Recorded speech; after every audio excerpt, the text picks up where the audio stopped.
എൻ്റെ പ്രിയപ്പെട്ട PPTM college ചേറൂരിലെ second year വിദ്യാർത്ഥിനികളെ നമ്മൾ ഓൺലൈൻ ഇപ്പോൾ ഈ ഒരു പ്രതിസന്ധി സമയത്ത് ഓൺലൈൻ സംവിധാനത്തിലൂടെ നമ്മുടെ ക്ലാസ്സുകൾ തുടരുക എന്നുള്ളതാണ് തീരുമാനിച്ചിട്ടുള്ളത്. എന്തായാലും അത് ഈ ഒരു പ്രതിസന്ധി തീരുന്നത് വരെ തീർച്ചയായിട്ടും ഈ ഒരു സംവിധാനങ്ങൾ ഉപയോഗപ്പെടുത്തിക്കൊണ്ട് നമ്മൾ ഓരോ ക്ലാസ്സുകളും നമ്മൾ മുന്നോട്ട് കൊണ്ടുപോകും. അപ്പോൾ ഇതിന് പരിപൂർണമായിട്ടും നിങ്ങൾ വിദ്യാർത്ഥികളുടെ ഭാഗത്തു നിന്നുള്ള സഹകരണം ഉണ്ടാവണം. എന്തായാലും കഴിഞ്ഞ വർഷത്തെ നമ്മുടെ ഒന്നാം വർഷത്തെ സെക്കൻഡ് സെമസ്റ്ററിൻ്റെ ചില ഭാഗങ്ങൾ തീർത്ത് വെക്കാനുള്ള ചില ഭാഗങ്ങളുണ്ടായിരുന്നു. അപ്പോൾ അത് തീർക്കലാണ് ആദ്യം നമ്മൾ ഉദ്ദേശിക്കുന്നത്. നമുക്ക് ഈ കോവിഡ് കാരണം നിർത്തിവെക്കേണ്ടി വന്ന ആ ഭാഗങ്ങളെ കംപ്ലീറ്റ് ചെയ്യുക എന്നുള്ളതാണ് നമ്മൾ ആദ്യമായിട്ട് ഉദ്ദേശിക്കുന്നത്. എന്തായാലും നമ്മൾ ഇതിലൂടെ നൽകുന്ന പാഠങ്ങൾ ശ്രദ്ധിച്ച് തന്നെ നിങ്ങൾ കേൾക്കുക, മനസ്സിലാക്കുക, നോട്ട് ചെയ്യുക, തരുന്ന വർക്കുകൾ, അസൈൻമെൻറ്റുകൾ കൃത്യമായി ചെയ്യുക. പരിപൂർണമായും നമ്മൾ റെഗുലർ ക്ലാസ്സുകളുടെ അതേ പരിഗണനയിൽ തന്നെയായിരിക്കും നമ്മുടെ ഈ ക്ലാസ് കൊണ്ടുപോവുക. അപ്പോൾ അതുകൊണ്ട് തന്നെ അറ്റൻഡൻസിനെ കുറിച്ച് പറഞ്ഞിട്ടുണ്ട്. അപ്പോൾ അതുകൊണ്ട് ഓരോരുത്തരും കൃത്യമായി ഓരോ പാഠങ്ങളും കൃത്യമായി ശ്രദ്ധിച്ച് കൃത്യമായ അഭിപ്രായങ്ങൾ രേഖപ്പെടുത്തുക, അവരുടെ റീപ്ലൈകൾ അറിയിക്കുക, ചെയ്യുന്ന വർക്കുകൾ അയച്ചു തരിക തുടങ്ങിയത് ചെയ്യണം എന്ന് കൂടി അറിയിക്കുകയാണ്.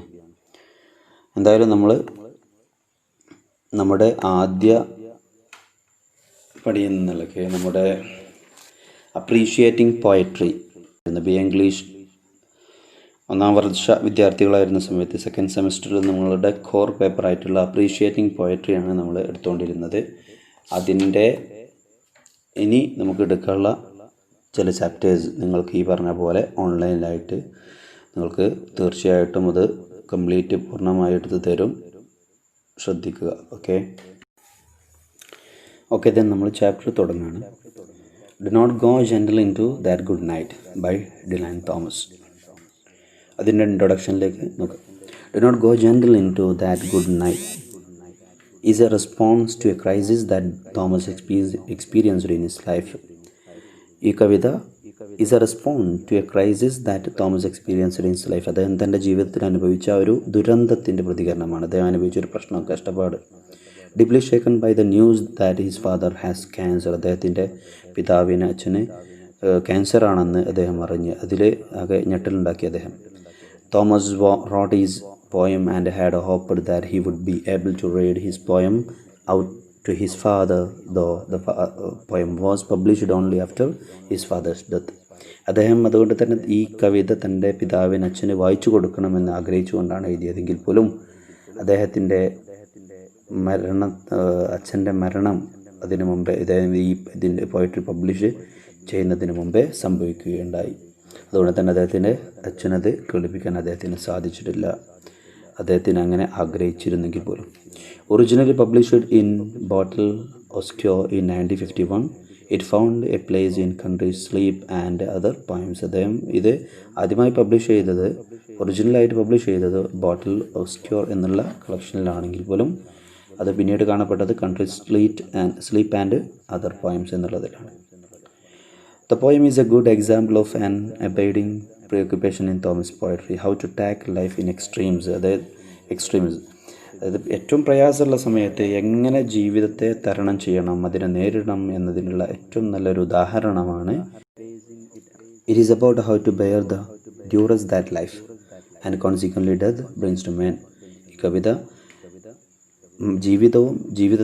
ജീവിതത്തിൻ്റെയും അതിന് ശേഷം വരുന്ന മരണത്തിൻ്റെയും ആ മരണവും നമ്മളിലേക്ക് കൊണ്ടുവരുന്ന ഭീഷണിയെ എങ്ങനെ സഹിക്കണം, അതിനെങ്ങനെ നേരിടണം എന്നതിനെ കുറിച്ചാണ് കവിത. The poem concerns itself with the loss that death entails. ഈ കവിതയുടെ വിഷയം എന്ന് പറഞ്ഞത് ലോസ് ദാറ്റ് ഡെത്ത് എൻറ്റൈൽസ്. നമുക്ക് മരണം കൊണ്ടുവരുന്ന മരണം നമ്മളിലേക്ക് ഉണ്ടാക്കുന്ന നഷ്ടത്തെയാണത് സൂചിപ്പിക്കുന്നത്. But it also offers a way of facing it, amazing all the strength that is possible when one is forced to face it. ഒരാൾ മരണത്തെ നേരിടേണ്ടി വരുന്ന സമയത്ത് അവൻ്റെ ശക്തി എങ്ങനെ അവനെ ആർജിച്ചെടുക്കാം, എങ്ങനെ അവനതിനെ നേരിടണം, എന്നതിലേക്കുള്ള ഒരു രീതി എന്നതിലേക്കുള്ള ഓഫർ വേ അതെന്ത് ചെയ്യുന്നുണ്ട്, ഈ കവിത നമുക്ക് നൽകുന്നുണ്ട്. എന്ന് പറഞ്ഞാൽ മരണത്തെ എങ്ങനെ നേരിടണം എന്ന ഒരു നിർദ്ദേശം കൂടി പോയിട്ട് കൊണ്ടുവരുന്നുണ്ട് എന്നർത്ഥം. The poem stands out in its directness of the treatment of mortality and its powerful balance of thought and emotion, which prevents the poem from being sentimental even when it is about imminent death. ഈ കവിത മരണത്തെക്കുറിച്ചാണ്. Coming death, imminent death means coming death, മരണത്തെക്കുറിച്ചാണെങ്കിൽ പോലും ഈ കവിത stand out its directness of the treatment. അതെന്ത് ചെയ്യുന്നു, അതിൻ്റെ മോർട്ടാലിറ്റിയെ അത് ട്രീറ്റ് ചെയ്യുന്നത് എന്ന് പറഞ്ഞാൽ നശ്വരത, മനുഷ്യർക്ക് നശിച്ചു പോകും എന്നുള്ള ആ ഒരു സത്യത്തെ അത് സമീപിക്കുന്നത്. And its powerful balance of thought and emotion, അതിൻ്റെ ഒരു ബാലൻസ് ഈ കവിത കൊണ്ടുവരുന്ന ഒരു balance of thought and emotion, ചിന്തയുടെയും വികാരങ്ങളുടെയും നമ്മുടെ മനസ്സിൻ്റെ ചിന്തകൾ, which prevents the poem from being sentimental even when it is about imminent death. അതായത് വരാൻ പോകുന്ന മരണത്തെക്കുറിച്ചാണെങ്കിൽ പോലും അത് എന്ത് ചെയ്യുന്നുണ്ട്, ഈ ചിന്തകളെ, അത്തരം ചിന്തകളെക്കുറിച്ച് നമ്മളെ തടയുന്നുണ്ട് എന്നർത്ഥം. മരണത്തെക്കുറിച്ചുള്ള ചിന്തകളെക്കുറിച്ച് തടയുന്നു. Do not go gentle is a good example of how in the world of Thomas poetry life and death are seen as present simultaneously in every moment of one's life.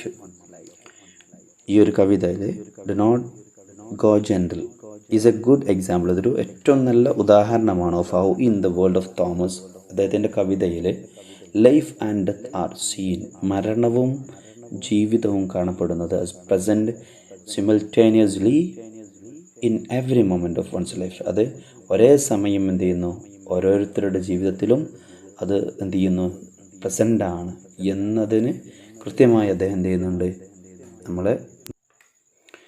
Night has always been associated with the death since ancient days.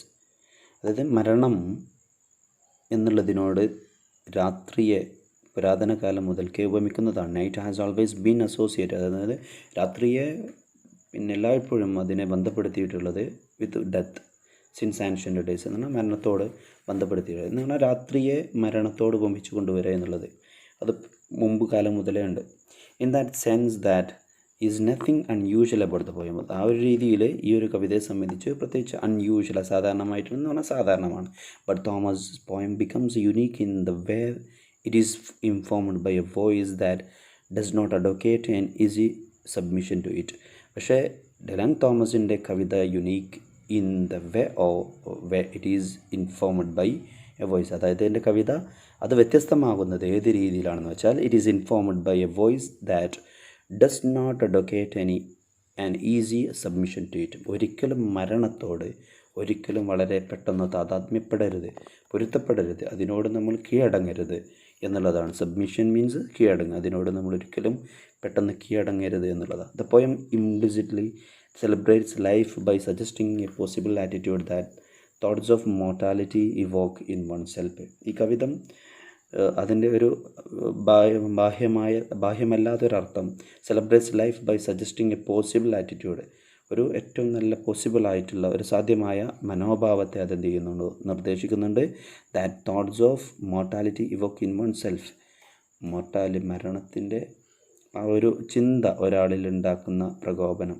Thoughts of mortality evoke in oneself means മരണം എന്നുള്ളതിനെ കുറിച്ചുള്ള ചിന്ത അതൊരാളിൽ ഉണ്ടാക്കുന്ന ആ ഒരു attitude. ഈ കവിത type of poetry എന്നുള്ളതിൽ villanelle poetry എന്നുള്ള തരത്തിൽപ്പെട്ടൊരു കവിതയാണിത്. Villanelle poetry means a type of poem consisting of 5 terzets and 1 quatrain with only 2 rhymes. Note ചെയ്യുക, a type of poem consisting of 5 terzets. വിലനൈൽ പോയട്രി എന്ന് പറഞ്ഞാൽ 5 terzetsകൾ ഉണ്ടാവും. ആൻഡ് 1 quatrain, ഒരു quatrain വിത്ത് ഓൺലി 2 rhymes, 2 റൈമുകൾ മാത്രം. terzets മീൻസ് 5 terzets ഉണ്ട് എന്ന് പറഞ്ഞാൽ terzets മീൻസ് 3 lines. നമ്മൾ quatrain പഠിച്ചിട്ടുണ്ട്, 4 lines ആണ് quatrain എന്നുള്ളത്. എന്നാൽ terzets മീൻസ് 3 lines, 3 വരികൾ മാത്രമുള്ള ഒരു സ്റ്റാൻസകളായിരിക്കും ഉണ്ടാവുക. Consisting of 5 terzets and 1 quatrain with only 2 rhymes, ആകെ 2 റൈമുകൾ മാത്രമേ ഉണ്ടാവുള്ളൂ. അത്തരം കവിതകൾക്ക് പറയുന്നത് പേരാണത് വിലനൈൽ പോയട്രി എന്നുള്ളത്. Okay, then let's go to the poetry. Do not go gentle into that good night. ആ ഒരു ഹെഡിങ്ങിൽ തന്നെ it's A title also clear message about this poetry. It gives a clear message about this poetry. Do not go gentle into that good night. Here the good night is indicates that death എന്ന് പറഞ്ഞാൽ good night സൂചിപ്പിക്കുന്നത് മരണത്തെയാണ് ഇവിടെ. അപ്പോൾ do not go gentle ഒരിക്കലും വളരെ സൗമ്യമായിട്ട് വളരെ അവധാനത്തോടു കൂടെ ഒരു ഗൗരവമില്ലാതെ നിങ്ങൾ പോവേണ്ട എന്നർത്ഥം. Into that good night means death, ആ മരണത്തിലേക്ക് എന്നുള്ളതാണ് ഹെഡിങ്ങോട് സൂചിപ്പിക്കുന്നത്. സെയിം ലൈനാണ് ഒന്നാമത്തെ വരിയും. Do not go gentle into that good night. Old age should burn and rave at close of day. Old age എന്ന് പറഞ്ഞാൽ വാർദ്ധക്യം. ആ ഒന്നാമത്തെ the poem opens with the poet's appeal. അദ്ദേഹം കവിത നമ്മൾ തുടങ്ങുന്നത് കവി പറയാണ്, അദ്ദേഹം റിക്വസ്റ്റ് ചെയ്യാണ് ടു ഹിസ് ഫാദർ. ഇവിടെ ഓൾഡ് ഏജ് എന്ന് ഉദ്ദേശിക്കുന്നത് അദ്ദേഹത്തിൻ്റെ ഫാദറിനെ സംബന്ധിച്ചാണ്. അദ്ദേഹത്തിൻ്റെ ഫാദറിനോടുള്ളൊരു അപ്പീലാണ്, not to take death in a gentle manner. ഒരിക്കലും എന്ത് ചെയ്യരുത്, മരണത്തെ ഒരു വളരെ സിമ്പിളായ ജെൻറ്റിലായ രീതിയിൽ അതിനെ സമീപിക്കരുത് എന്നുള്ളത്. Rather he suggest that even at his old age, അദ്ദേഹം പറയുന്നത് old age should burn and rave at close of day എന്നാണ്. Old age should burn and rave എന്നുള്ളതുകൊണ്ട് ഉദ്ദേശിക്കുന്നത് burn and rave means people should strongly react and fight. ജനങ്ങൾ എന്ത് ചെയ്യണം? Should burn means അവർ പ്രതികരിക്കണം എന്നർത്ഥം, അവർ പോരാടണം against death as if they were still young എന്ന് പറഞ്ഞാൽ ഇപ്പോഴും ചെറുപ്പക്കാരാണെന്ന പോലെ എന്ത് ചെയ്യണം, അവർ ആ ഒരു മരണത്തോട് ഫൈറ്റ് ചെയ്യണം എന്നാണ് അദ്ദേഹം തൻ്റെ ഫാദറിനോടുള്ള ഒരു റിക്വസ്റ്റാണ്, ഒരു appeal. His appeal is even strong with the use of the word rage toys എന്നാണ്. ആ വാക്കിൽ തന്നെ ആ ഒരു സെൻറ്റൻസ് നോക്കുക, മൂന്നാമത്തെ വരി rage against the dying of the light എന്ന് പറഞ്ഞത്. Old age should burn and rave at close of day. Old age എന്ത് ചെയ്യണം? ഷുഡ് ബേൺ, അവർ കത്തണം, അവർ കത്തിക്കാളണം. And rave at close of day. Close of day means ദിവസത്തിൻ്റെ അന്ത്യം, സായാഹ്ന സമയം എന്ന് പറയുമ്പോൾ സ്വാഭാവികമായിട്ടും ഹിയർ ഇൻഡിക്കേറ്റ്സ് the